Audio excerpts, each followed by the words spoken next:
दरम्यान मालाडमधील घटनेबद्दल लोकलमधून प्रवास करणाऱ्यांना मुंबईकरांना नेमकं काय वाटतं आपण बघूया।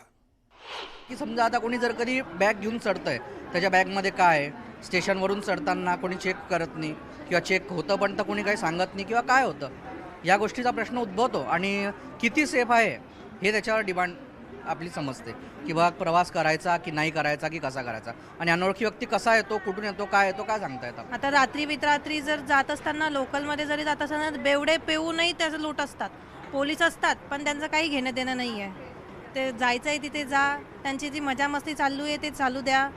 रेल्वे प्रवासन काही करताना असं भीती आहे मनात की कोणी आता समोरचा येईल आणि आपल्याला मारून टाकेल। न याच्यामध्ये पोलीस कुठे असतात ते कळत नाही आणि हे करत असताना बाकीच्या मला असं वाटतं की जे बाकीच्या बघ्यांनी पळून जाण्याच्या ऐवजी किंवा घाबरण्याच्या ऐवजी 4-5 लोकांनी त्यांना पकडलं तर याच्यावर धरबंद बसेल। सरळ सरळ ही गुंडागर्दी दिसते, काय कोणाचा वॉच नाही, संरक्षण आहे असं सर्वसाधारण माणसाला वाटत पण नाही आहे की उद्या पुढे गेल्यानंतर काय होईल काय नाही सांगू शकत नाही। बिल्कुल भी इंसानियत नाम की चीज़ है ही नहीं। अगर लोग बीच बचाव करते तो शायद वो बच सकता था।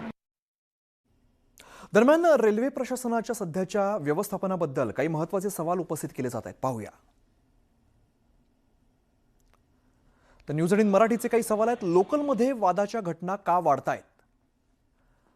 अलीकडे लोकलमध्ये वादाच्या घटना वाढताना दिसत आहेत। दरम्यान गर्दी कमी करण्यासाठी उपाययोजना नेमक्या काय केल्या जात आहेत?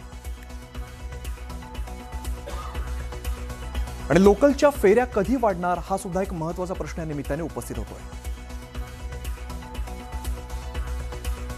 तर लोकल वेळापत्रकानुसार कधी धावणार हा सुद्धा एक महत्त्वाचा प्रश्न या निमित्ताने समोर येतोय। न्यूज 18